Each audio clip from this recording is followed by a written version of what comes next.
Hello, my name is Michele, and you're listening to Profit is a Choice. Wendy Barlin is on the podcast with me today.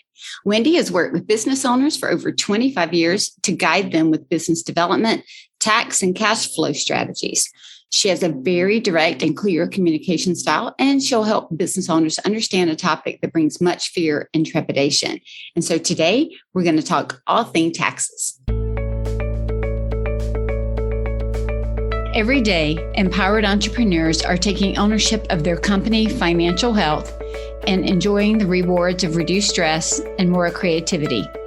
With my background as a financial software developer, owner of multiple businesses in the interior design industry, educator, and speaker, I coach women in the interior design industry to increase their profits, regain ownership of their bottom line, and to have fun again in their business. Welcome to Profit is a Choice.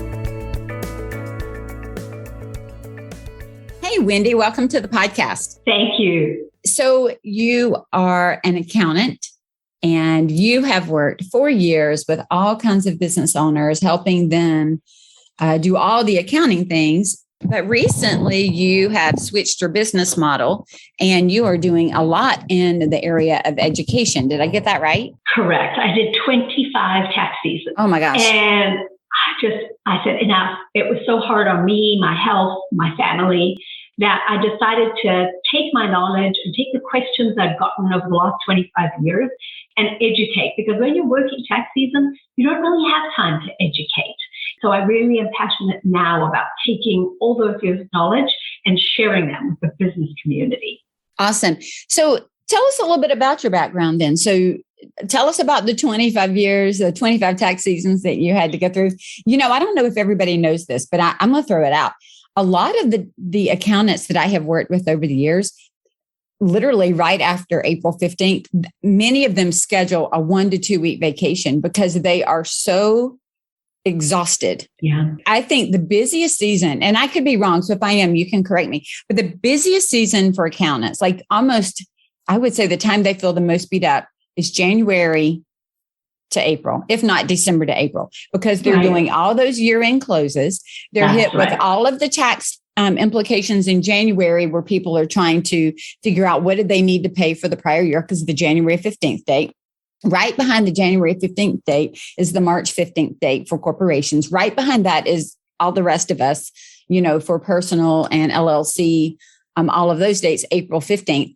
And at the same time, that's when everybody's realizing that their accountant or bookkeeper from the year before is either not going to work with them anymore, or, you know, their books stink and they need to start over. And so people are trying to say, can I even onboard somebody new? So it is such a jammed up time because everybody's business needs to be touched in some way during that. I mean, it really is.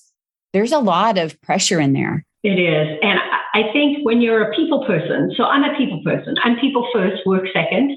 And I feel the responsibility of all my clients. And I feel their pain when I tell them you owe $20,000 in taxes and I know they don't have it. And so as much as, yes, it's a lot of hours of work, for me, the most stressful part was the human side, was the conversations that were hard, you know, divorces, money problems, everything ends up exacerbated in that narrow time window. And so I found it emotionally very hard. The hours are the hours are the hours. I don't believe we work any harder than anybody else on any deadline. But I found that the emotional stuff that comes with money that sits in that narrow window was extremely stressful. And that's where I just said, I can't anymore. I can't do it to myself. I can't do it to my family to bring home that level of stress. So, you know, what's interesting. So I don't do books, right? I'm not their bookkeeper and accountant, but the work that I do is very emotionally heavy like that as well. And that's one of the reasons that I have a small client roster. And I've chosen not to be like a coach that coaches 5,000 people at one time and let's have 100 people on a call. Like that's not me, because there is an emotional load, a mental load and emotional load to supporting businesses and people through this. I had heard one time, I used to always think that infidelity was the number one reason for divorce. And it's not, it's money management problems. It's money. Yeah. But what's also interesting, Wendy, that you say about the emotion of it, the same emotion you feel other people are feeling, right? We're all tied into our money that way. I actually just did a coaching call for my inner circle group yesterday on profit first and taxes, teaching them how to figure out their effective tax rate, why it starts at 15% of gross profit, why the 15% might not be the percentage they need to keep, while theirs might go down, why it might go up, how to use it if you're an LLC, how to use it if you're an S Corp, because that account can be used differently, what it's meant to cover, what it's not meant to cover, how it's not meant to be exact. And then I even showed them that if they are doing estimated tax payments without knowing what it's estimated on, you and I talked about this pre-show, how they were going to get a call from their accountant that says you owe $20,000, $40,000, $60,000. And they're over here thinking, but I've been paying taxes. And it's because it was based on an assumption, not on real numbers. And it is very, very painful.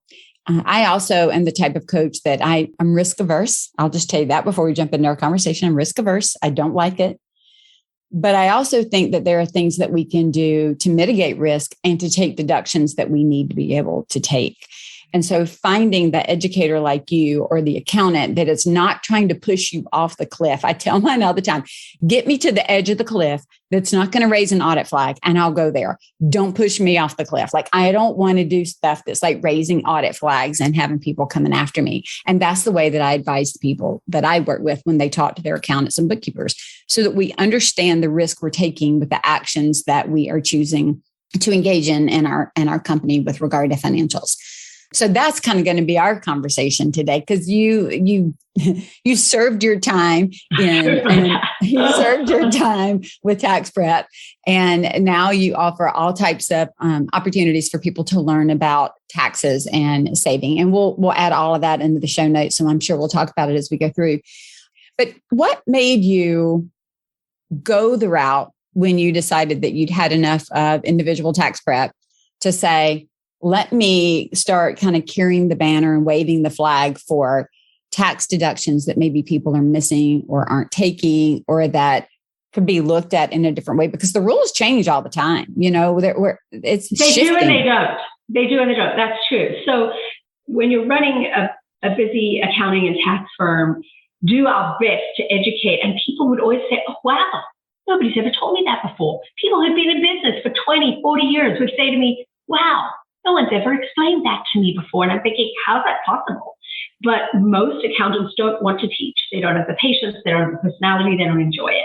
I love to teach and I enjoy it. And I start by saying, tax stuff is not complicated. Your accountant makes it sound complicated because that's how we've been taught, but it's not.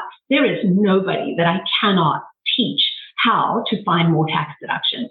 Everybody can. If you're running a business, you could do this. So that's always where I like to start. But to your point about taxes changing, some of the fine print changes every year, every month, every 3 months, right? Depending who's in office. Taxes change. But the basis of how income taxes are calculated, how meals are deducted, how receipts are necessary, that stuff hasn't changed in 100 years, and it's unlikely to. And so what I'm teaching is not necessarily the tips and tricks based on today's minutia, but in the broad scheme of things, because you'd be amazed how many business owners don't even understand in the broad scheme of things how taxes are calculated, how profit and tax and cash is all different. And so it may to some people be simplistic, but it's not. If I can go back to the basics, show people how taxes are formulated, calculated, what the law says, all of a sudden the world opens up. And I agree with you that, because when you're starting to look at it that way, you see it in a different way, right? You start to see strategy. You start to see the bigger picture. I know yesterday I was asking my group if people understood what an effective tax rate was versus your tax bracket. They're not the same thing. And they were like, no, we don't understand. And I did a mini pause on where we were going and went back to explain, if this is the number that you're being taxed on, you've got this amount that's taxed at this percentage and this amount at this percent. So I showed them how it worked, and the light bulb, oh, Oh, that's why I can be in, a 35% tax bracket, but my effective tax rate's 27. Yeah, that's why that happens. And so just really understanding. And no one's ever explained that before, right? No one's ever explained that to them before. And so I find that when we do exactly that, when we go to basics, and you'd be amazed how these little details can change things for people, where even, just down to receipts, they say to me, my accountant never told me, or I didn't know to ask. I'd say, well, did you ask your accountant? And they thought, I didn't know I was supposed to. Yeah, I think that's a big point, is them not knowing what to ask. I mean, we all know, we kind of don't know what we don't know, right? It's not like we're sitting here with all the knowledge and we're not asking and we want to stay in the dark. Is that we don't even know what to ask. So let's start by, we talked about receipts. Let's just start there, because that's something that everybody can do, whether they understand accounting or understand taxes or not. We all are getting receipts all day, every day. Talk to me a little bit about what we need to do with receipts, what we need to hold on to, what we don't need, how long we need. And if you could also touch on paper versus electronic, because we're getting a lot more. Years ago, you didn't have anything electronic. Right. But I also have receipts from 5 and 6 years ago that the ink is already faded and it's not even there. Like, you couldn't read the receipt. I could hand you the receipt, but you couldn't read the receipt if you didn't. You can see like what I wrote in ink, but you can't see the ink on the paper from the printer. And so, things are shifting and changing. Talk about receipts and fill us in. What's the 411 on receipts? So receipts are a big deal. I know it's not a sexy or a fun topic when it comes to taxes, but receipts are a big deal. In the unfortunate situation where you are audited, you must have receipts. Anything over $25 needs a receipt. Any expense over $25 needs a receipt. A bank statement and a credit card statement are not receipts. I want to be very clear.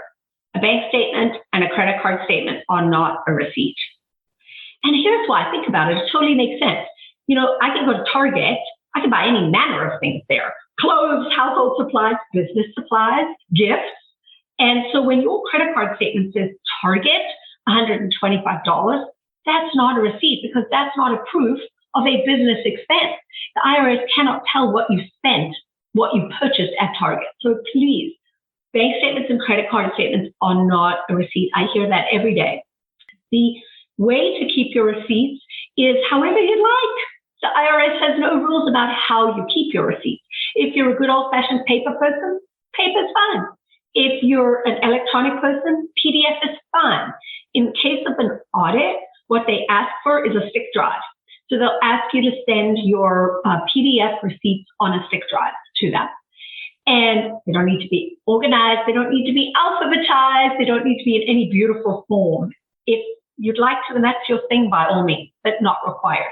So in terms of time and being busy business owners, you must have a receipt. It doesn't matter if it's a JPEG or a PDF. Take a photo with your phone, put it in a little yellow folder that says 2022 receipts. There are a lot of different softwares out there that will help you organize your receipts. It's great if that's your thing, but as far as the IRS is concerned, they don't need it in that format. They just need to see receipts. And under audit, you have to have receipts. Now, a lot of clients say to me, I don't have any because I didn't know I was supposed to. Okay, what happened? You're not going to jail. To be very clear, nobody's going to jail because they don't have receipts. What would happen in a worst case scenario if you don't have your receipts? It becomes a negotiation. So the auditor would say to me, Wendy, your client doesn't have any receipts. And we're like, I know, but you know those are legitimate deductions, sir. And he'll say, all right, I'll give you 50%. And I'll say, oh, come on. Michelle's such a good business owner. Look at her profits. Look what she's paid in taxes. Can you give her 75? And we kind of go back and forth. And then we pick a number, and that's the audit number. They don't deny everything if you don't have receipts, unless, of course, you're being rude and obnoxious, then they will. But if you're being kind and polite, they will usually negotiate it out. That is your worst case scenario. Okay, so now let's go a step further. A couple of questions. Is there anything that we should mark or write on a receipt? And how long should we keep them? Because we've always heard 7 years. Is that still the case? 7 years is like the rule of thumb, and that's what the lawyers recommend. The IRS has a statute of limitations of 3 years. After you file a return, they have 3 years to audit you unless they suspect fraud or wrongdoing. Then they can go back further. So I would probably stick to the 7 years, especially because now most of us are digital. It's no big deal to keep your receipts. If you still have paper receipts, I'm shredding anything that's 7 years or older at this point. So at the end of every year, I have so I get a lot of online receipts, right? Just a lot, because I do software and all those things. They're not mailing me anything. So I have a folder in my email and I just pull every single receipt into it. Like I don't delete any of those that come in for receipts for payment.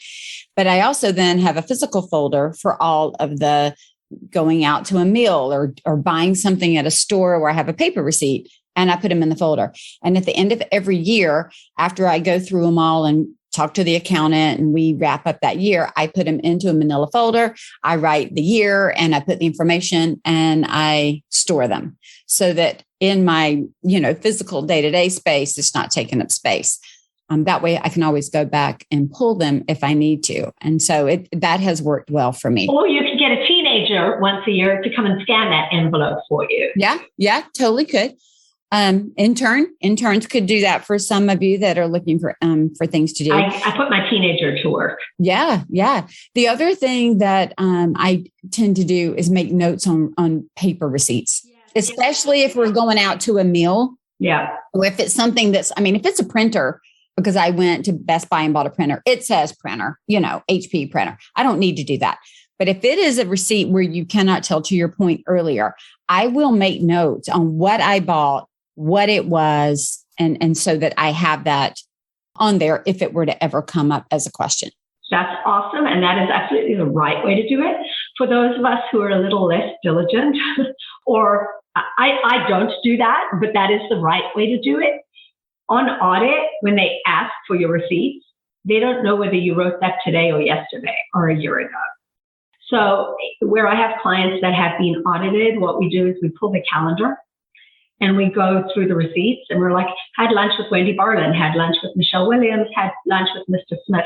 They're not going to call me and go, Miss Barlin, I see on the receipt dated May 3rd that Michele had lunch with me. They're not going to do that. But that's also assuming you have your calendar updated.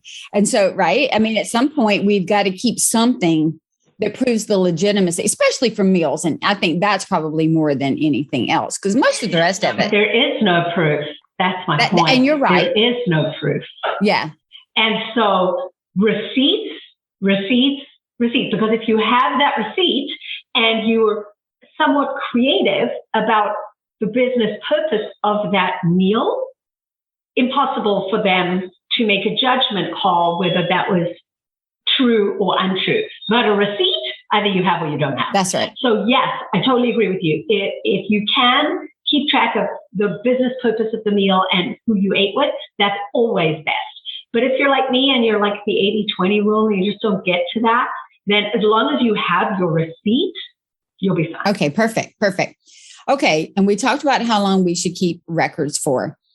Let's talk about taxes. You wrote in on your paper, and it's true. Everybody says, I pay too much in taxes. I think we all feel like if we pay $3, we feel like we pay too much in taxes. Like that is so true. But I want to give a caveat before we go down this path, because I have also been called by people who say these things to me. And I have big feelings about this, some really big feelings. But when I get a call from a business owner who says, I'm trying to have a net profit of 0 so I don't have to pay any taxes this year, that sets up alarms for me for a couple of reasons. One, it says you're trying to hold back something. Right. And number two, it says maybe you're trying to create expenses that aren't really expenses to get it to 0. And number three, it tells me you're not really trying to run a business, because businesses don't ever want to just end up with 0 at the bottom. Like that doesn't make sense. So there are all kinds of problems with that. The next one that I get is when they call, and I do understand if you're getting toward the end of a year and you're trying to stay out of a tax bracket, maybe you make an additional purchase. I've done that before where my accountant and I are watching everything, and she'll say, Michele, between you and your husband, this is where you are. You're getting ready to move in the next place. And if you're going to move up to that next bracket, girl, we need you all the way in it, not like right there in it, because it's going to be really painful for that.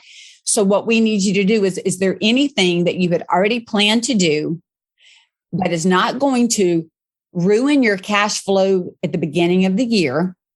and that is not going to set you back, but maybe a purchase that you were going to make in January, February, is there a way we can make it in December? And so that's when I tend to buy if I know I need a new laptop for the next year. I did that this past year. Mine was cutting off like every other hour.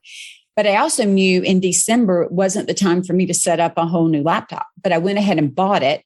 And then we set it up, in January, February. So thinking through the deductions, it's more than just here's a list of deductions, go take them. Like there is still strategy that goes behind it that we have to work, but we don't have to be afraid of paying taxes. Like part of paying taxes is saying that you're a profitable company in the first place. So we need to make peace with that. I think the second thing is knowing that when we pay those taxes, if we are doing some version of profit first, tax first, save the taxes, put it aside, it is not as painful. Correct. So if we've made peace with those two things, taxes are ours to pay, and it shows that we're profitable, and we've set it aside so it's not going to hurt our family structure, our business, or anything else. Then the third thing comes, how do I reduce the amount of taxes that I pay so that it's still fair and reasonable for what we're doing and it's within the law? And that's where we're going to focus now, right? So absolutely. With that, how do we go about finding more tax deductions? Because everybody feels like we've hit the wall on what we can do. What else can we do, and how do we find them?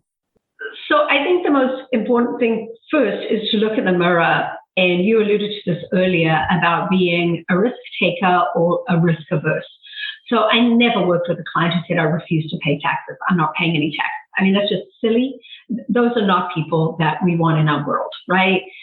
We work hard, we make as much money as we can, we pay our taxes. That being said, tax law is very gray.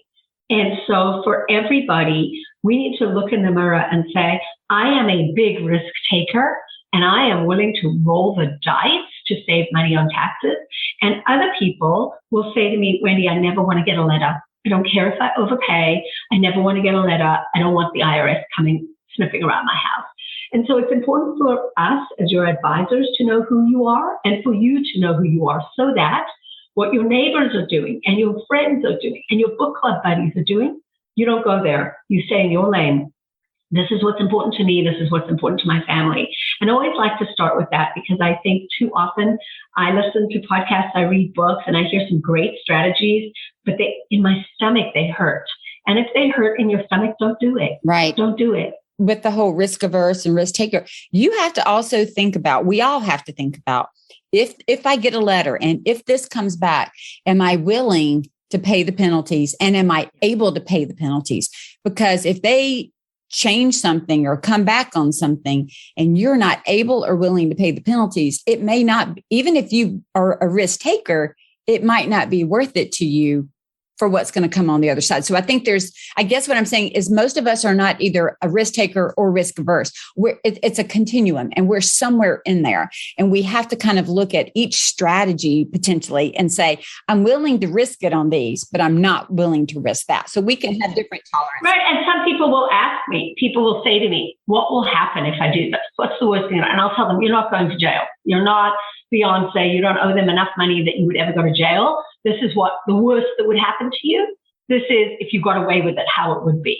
And so when people ask me that, I'm always very clear about what's the worst that could happen, what could this cost me, what would happen to me, because I do think it's important to understand the consequences. But that being said, tax law says anything is deductible for your business that is ordinary and necessary.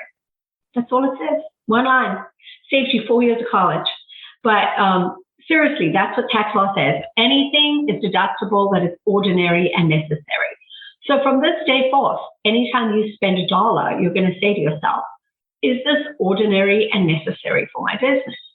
And an example of that is a client of mine who had a white Shih Tzu dog, one of those little white fluffy things, and she deducted all her pet expenses, which traditionally one would not think are deductible. They're personal. She deducted the grooming and the medical expenses, everything.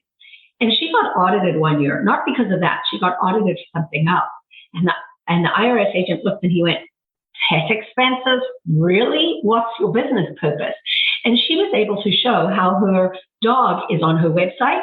Her dog is on all her marketing materials, and he is part of her brand. And guess what? The IRS cleared all her pet expenses. She was able to deduct it all. So again, ordinary and necessary business purpose? And if you can answer that question to a pretend person on the other side of the desk, you have yourself a business deduction. However, let me say this, because I've seen it go the opposite direction. A lot of that depends on who was the person, the luck of the draw that you got sitting on the other side of the table. Because if she had gotten a different auditor or a different person who did not see that, they can rule very differently. I've seen that happen where, again, it's the risk that you're taking. It's not like the whole great big IRS is making these decisions. It's whoever you have on the other side of the table. Just like when we go through trademark processes and copyright processes, it's who is the person reviewing it and can you make that case to them? Somebody else could have looked at that and said, that's not a case. I've had a different experience where we have not. I found that truly in 25 years of doing this, the only time I've had things denied is where clients don't have receipts, but and we have no leg to stand on. But other than that, if you are kind, polite, honorable, they are more than happy to help you. There are people too, just trying to get through their job. They want to get cases closed. They get bonuses for moving cases through the system. So I've never had something denied when we've made a claim for ordinary and necessary. I've never had it denied. And we've taken some up the chain, 2 or 3 people into management. And I've never had an issue. The only time I see issues are where people come on very strong and the auditor kind of gets their back up, or where people don't have a receipt to prove their expenses. But within the realm of ordinary and necessary, if you're confident that you have a case, then by all means. But again, if that hurts your stomach, don't do it. Then keep it super simple. Just keep it super simple. And I think that's what makes the gray area is what we offer. It's kind of like GAAP, right? In accounting, generally accepted accounting principles. There's still gray in there. It's how do you keep your books? That's why we don't have one set of books that the whole world keeps. And it's not the same, right? Same kind of thing. And there is a gray area here. I know even with my accountant, the different rules that are legislation that comes down, like you said, based on who's in office and what they're doing at the time and what we're getting. Even when the tax laws are made, there's another 3 or 4 months before people even have an idea of how they're going to be implemented and what they're going to do. And then there's a testing and that gray area of, well, I think it means this. Well, I think it means this. Well, I'm going to apply it this way. Well, I'm going to apply it that way. And that's what causes it's not just black and white, to your point. And I think that's seriously important for us to realize, which is why, it's kind of like when they talk about creating your salary as an S corp, fair and reasonable. And you're like, okay, wait, what? That's my favorite one. Right? Yeah. They're just words. And so it's about how you apply those words. And now there are tax cases out there that show how it's applied and how the judgments have been made on that. I mean, it's out there. And it may be different than the way we would have wanted to apply it. But sometimes you don't know unless it goes to a further case how it's going to be upheld to be applied. So back to does it make your stomach hurt or does it not is really a good indicator. Absolutely. And I also think it's very important to keep asking. Keep asking. Say to your accountant, I don't understand why. Keep asking. And if they're not willing to explain to your satisfaction, you're not at the right accountant. My mom and I went to the same dermatologist a couple of weeks ago, and I kept asking, why this cream? Why this cream? Why not this cream? And my mom was like, well, she's the doctor. Don't question her. And that's not okay. I was really upset by that. And I believe that with accountants, it's the same as you would with your doctor. Keep asking, why this deduction? Why not that deduction? And you need to be comfortable with the answer. Don't let your accountant decide what you are and are not going to deduct. This is your money. So what are some deductions that you think we overlook sometimes, Wendy, that are there, or there maybe are not as well known, or there is a different way to apply them than maybe what we have thought in the past? So one of my favorites is I get a lot of clients who come in and say, my accountant says if I take a home office deduction, I'm going to get audited. I used to hear that all the time. Yep. Right? And it used to be 25 years ago.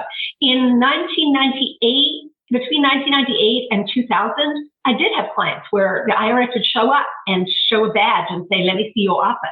I mean, have you ever called the IRS? There's no one there. There's no one coming to your house. There are 19 million home office filers in this country right now. to the point that the IRS has now simplified the form and said, there is now if you don't want to fill in all the... Like a flat rate. Exactly, because there are so many home office filers. So I implore anybody, please do not take a home office deduction for fear of audit. It is simply not true. If you are entitled to a home office, please do take it. It will not result in an audit. And worse off, if you're not taking the deduction, you are overpaying the government. And the reason I don't want to overpay the government is that I would rather leave the money in your hands where you could plow it back into your community, hire people, support charities. Don't give it to the government because of fear of audit. And so please do take a home office if you're entitled to one. Okay. What's another one that we can look for? What about auto? Just talk about auto. Auto, yes. Everybody else's favorite one, auto. So auto is very tricky. I spend a lot of time on the phone talking with people about auto expenses because it's an either or. So either you track your mileage and you use the governing rate that the IRS puts out. Some years it's 55 cents a mile, 58 cents a mile. It might be $2.50 this year with taxes. It ought to be, right? With fuel, right? Right, it ought to be. So you have a choice. And that's actually a perfect segue to that because you can track your mileage and just say 55 cents a mile, whatever the rate is. Or you can keep your actual receipts, your gas, your repairs, your service, your insurance, and then take a percentage of those expenses commensurate with the percentage of business travel mileage.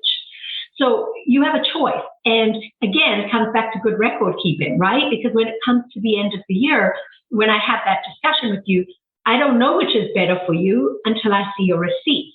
Generally, it's always been easier to just do the 55 cents a mile. But in this situation where gas prices have more than doubled over the period of a year, you're likely better off to keep your actual receipt and take, again, a business percentage. And this is another one that's really hard for the IRS to audit, really hard, because it's your word against theirs. You know, you could show the fanciest apps. I mean, I usually have my calendar with where I went. Come on, they know what we're doing. So I've had auditors laugh when clients come in with their apps with all their mileage on. The auditors laugh. They're like, listen, I know what you're doing. We know what this is. I'm going to give you 75 cents on the dollar for everything you're taking for auto expenses because they know. So what you want to do is have your receipts, have your business purpose, and take your auto expenses because you're entitled to them, but don't be greedy. 100% of your auto expenses cannot be deductible. It cannot. And so this is where I find people get in trouble. Is they say, well, it's 100% because I never use my spouse's car or I never stop at the grocery store. And that's going to get you in trouble. So be reasonable with what you take as your deduction. Let's talk about paying kids because that's a good one. That's a good one for some people and not others. So this is where it's really important that you discuss it with your tax advisor and look at your situation. Because paying kids, although it can be a good tax deduction, can have other ramifications for loans that your children might want to get, jobs your children might want to get, college applications. So I always tell people, in theory, you can deduct your children, save some money on payroll taxes. It's a good deal, but be careful before you just do it. Make sure that you check with your tax advisor about your tax situation and what your actual savings would be and weigh it up against the cost because it's not a no-brainer for everybody. So what are some other fun deductions that maybe we might miss sometimes? Right. So some of the other ones are, I want to go back to the home office again. Sure. So one is if you have a home office and you truly have a home office, the IRS has said anytime you drive from your home office somewhere and you even a part of the trip is business, the entire trip is deductible. So an example would be today, I've got to go to the UPS store and mail a client a gift. And then I'm picking my son up from school. So it's maybe a 10-mile round trip. That entire 10-mile round trip is deductible, even though probably the biggest part of the trip is going to the school to pick him up. The IRS has said anytime you even have one piece of the trip that is business related when you're leaving a home office, the entire trip is deductible. So that's interesting, right? Because now when you think from a strategic point of view, where am I going today? Can you add a business stop on a personal trip to make the entire thing deductible? I do that a lot of times. Like if I am, for example, if we're going on vacation, I will find my clients that are close to that and stop in and visit with them and do a live coaching session or something while I'm there. Right. And then I can write off the mileage of getting there and getting back. So, just thinking about things. Thinking ahead, exactly. Years ago, you could only deduct portions of things like that. So they've changed it. And I know they also, and I could be wrong here, so you'll correct me if I am, Wendy, but I think that they made some changes over the pandemic timeframe where they were trying to get the economy going again, that there was a time that like 100% of meals was deductible, correct, not the 50% meals, because they wanted to encourage you going out to restaurants and so there are little things year to year. And that's where we would hope that our accountant was keeping up with those tiny little, we still have to have the receipts. Our job doesn't change. That's exactly right. But their job and how they look at it, staying up to date, definitely does change to make sure that we just have to, like you said, keep the receipts. Like if nobody hears anything from today, keep the receipts. Just keep the receipts. That's right. Good bookkeeping and receipts. And then the other one that the IRS, besides the round trip home office mileage, the other one the IRS kind of called it on and said, we're done, just deduct it, is cell phones. So a lot of people still come to me and they go, oh, well, I only deduct 20% of my cell phone bill because, I use the same cell phone for business and personal. The IRS doesn't care. They've thrown up their hands with cell phones. They're never going to ask for your cell phone bill and highlight over personal calls. They've given up. And so now your entire payment for your cell phone is deductible. Now, I wouldn't deduct my kids' cell phones, right? That would be egregious. But my own cell phone, 100% of what I pay for my cell phone is deductible. You don't need to split it because you made 3 personal calls to your mom. And I think there are a lot of these situations where, the IRS looks at time value of money and just says, all right, you guys can have this. Well, and we've become a society where we're merging things, right? We're merging cell phone. I use a good portion of the internet all day long. I don't have the TV on, but it's the same internet that we turn our TV on. But I write off a good portion of the internet. I write off my cell phone. I write off my Apple Watch. I write off my iPad, because all of them are what I use in the course of doing business. For what I'm doing, it's all my little set of Apple products right there. But I think I'm not the riskiest of people, but it is, or I do use it all day long to keep up with things for my business. I think the biggest suggestion too that I would make to people is don't only talk to your accountant once a year. Please, what right? Michele was talking about, doing that year-end planning, is so critical. When you come to your accountant in February or March with the most organized record, there's nothing that any accountant can do besides be a data capturer. Truly, an overpaid data capture where you come once a year with an envelope or a stick drive of stuff. Whereas the true value of working with a professional is that planning throughout the year. Stopping before you make your June 15th estimated payment. Talk to your accountant. Say, this is what I've made this year. Is this payment going to cover me? How am I doing? Then, to Michele's point, at the end of the year, should I be buying equipment in December or January? Should I be depositing checks? Should I be sending client invoices the last week of January? What's my plan for the best tax strategy and outcome? And that is critical. And so for me, December was actually my busiest and most stressful month because I was telling people what they would owe in March. So please don't celebrate the holidays until you know that you've done your tax planning. Absolutely. 100% jumping up and down, hands in the air. You can see me, they can't. It is so very true. I think one of the saddest moments for me is when a potential new client calls me and we do a discovery call and I find out that their accountant speaks to them once a year. Even when they reach out, the accountant doesn't respond. They don't reach back. They won't answer their questions. And I'm like, okay, that professional, and I'm going to use that in air quotes, that professional is not serving you. They're not getting where you want to go. So it is a really great relationship when you find an accountant who's trying to help you strategize. I am strategy above tactics. We have to have a strategy and then we work towards it. Otherwise, we're doing a lot of disparate actions that just don't go together. And we could, like, even when you made the comment about before you just write off your children, paying them, you need to look at the implications of what that could mean further down the line. What is it going to limit? Writing off your home, it's different, or your home office is different if you are an S Corp and LLC. And when are you going to sell the house, and what are you going to do? Like, there's still conversation, like, because you even prefaced it with if you're eligible to take it. So there's an eligibility factor, but then there's also a what does it look like on the other side factor, and that's shifted over the years. Oh yeah, absolutely. And so that's what I tell, one of the things I have to say is that not all accountants, not all doctors, not all hairdressers are created equal. And so you need to find someone who is willing to work with you, and it's not a data processor, because I do see over the next 5 to 10 years that the data processors are going to be replaced by software, because Tax Cut and Tax Pro do a fantastic job. If you're going once a year to see your tax preparer, believe me, you do just as good a job doing it on Tax Cut or Tax Pro yourself than going to an accountant who's working 80 hours a week and is tired and is fumbling around through your documents. There's no value in that. You need to be working with someone who truly knows you, knows your business, and is in touch with you all year long. Okay, so just one more comment around that, Wendy, that I think is important to denote is that some people may have an accountant just for their business, and that's fine. But you definitely need to touch base with the accountant that is going to be doing everything for your family. Oh my gosh, yeah. My business decisions impact my family situation. My husband, when I go to my accountant and I say, what decisions should I make in my business? She's always asking me for where's your husband's W-2 up to this point, so that she's looking at the big picture of what's happening over here with him, what's happening over here with me. And so how do we make a decision in the business that is going to be the best for the family?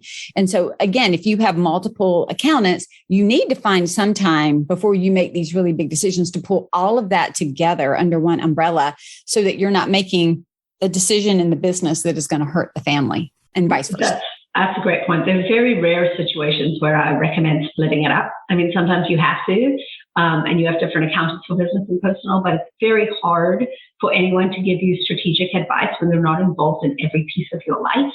And all it ends up happening is a finger pointing experience. Well, she said, no, he said, well, they did that. Well, that wasn't my fault.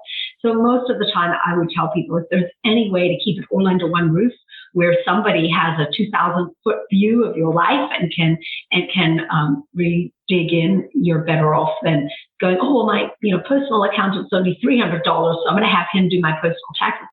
Again, that's a data processor. You need someone who's truly advising you. Okay, so as we wrap up, one other question I want to ask you. From your perspective, what you've seen and what you have access to, what is the number one audit risk? What is that number one thing?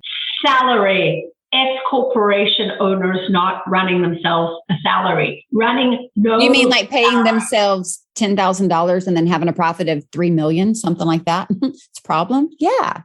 So let's talk about that salary for just a minute, because I know what I advise as a starting point for them to go talk to their accountant about, but I'd love to hear I'm not going to say what I say. I want to hear what you say, and then I'll tell you. It really depends on the industry, right? Because some industries have norms. So as a lawyer, when you're offering legal services, it doesn't make sense that your salary would be $50,000, because in the marketplace, the IRS is going to make a case that your salary would be $150 or more. And so for the average business owner, I'd probably go with 50% of profit is where I would start. But then I always look at the specific industry and say to them, if you were to go and get a job tomorrow, I go on Indeed or ZipRecruiter or whatever, what am I going to find as the average salary? Because that's what the IRS is going to do. And then if you claim that yours is less than that, because you're also running the business, you're also doing things that are not really that job, you could bring it down a little, but why? What would your case be? Because that's the case you would need to make to the IRS, why you're not being paid market salary. Right. I agree. That's exactly what I do. Is I usually tell them, look at the amount that you're going to pay yourself through distributions and draws and salary, put half of it through salary and do the other half through draws and distribution. Because it's not always just the profit number, but certainly a good portion of it is. And then I say to them, but you also have to look at that salary. Like I've seen some come to me that their accountant would have them do a $20,000 salary as an S Corp, but then they are taking hundreds of thousands in a draw. And I'm like, that you're going to get I am telling you that I think that's a problem and you need to address that. Go look at the court case. And if you think about it, if you think about it, it's an easy one for the IRS to flag, right? Because it doesn't take a human eye. A computer runs through these tax returns looking for outliers, ratios, percentages. So a computer can flag that mismatch of profit versus salary. So I just don't think it's worth. I think there are a lot of areas in the tax law that I'm happy to be aggressive. That's not one of them. So what's also interesting is that's why December is so important, because on that last payroll stub, like I'm meeting with my accountant all the way down to that last payroll stub, and we can look at it at that point and she'll say to me, Michele, how much have you taken it? Like I have a salary. Yeah. But how much have you taken in draws? And then I'll tell her how much I've taken in draws. And then she says, okay, we need to adjust your salary to match it. So sometimes we go in and she just reclassifies my draw as a salary and we pay taxes. And sometimes we actually go in through the payroll and just change it for the last few months up or down based on what's happening. But having somebody who, again, is looking at it and advising based on real numbers is super, super important. And I've actually changed my business structure over the years. I've been an LLC, I've been an S Corp, and there are some opportunities to go back to an LLC. So you really having that person that can look at it and say, for you and for your tax strategy, this is the best route forward for you is a good thing to do. 100%. So Wendy, is there anything you want to leave us with as we wrap up? I can keep talking about taxes all day. But I know, right? Me too. But tell us where we can find you. Tell us where we can, if we wanted to, be educated even more, how do we do that? So wendybarlin.com, just like my name, wendybarlin.com. You can email me. There are a lot of free resources on the website, all kinds of tax worksheets I've uploaded for people. A home office, how you calculate your home office worksheet is there. There are a lot of free resources at wendybarlin.com. You can also sign up for our 8-hour class and feel free to email me. I love having these conversations. If you are looking for an accountant, I know a lot of people in the marketplace nationwide, and always happy to refer you out. So please do reach out. You don't need to do this by yourself. Amazing. And I'll make sure that all of those resources that you've listed, your email and all of that is in our show notes so people can get in touch with you. Wendy, thank you so much for a fun conversation. I love having these conversations. I know, me too. Thank you, Michele. Thank you for help educating. Oh, you're welcome. And it's funny because you can talk about it, but I still like talking about it every single time because something triggers differently for me, and I think that's an important note too, is just to keep looking at it, right? Keep up with it because it's easy to let things go that we're not watching. So thank you for the reminder, Wendy. Thank you so much. I need to run. I appreciate you. And thank you for this opportunity to share. Take care. Thank you. Bye. All righty. Bye. Thank you, Wendy, for joining and sharing information about how to look at our taxes, what to save, and how to do it. I think the big takeaway, like we said, is keep those receipts. If you're interested in looking at all of your business strategies and growing your firm in the process, I would love to have you apply for a discovery call with me.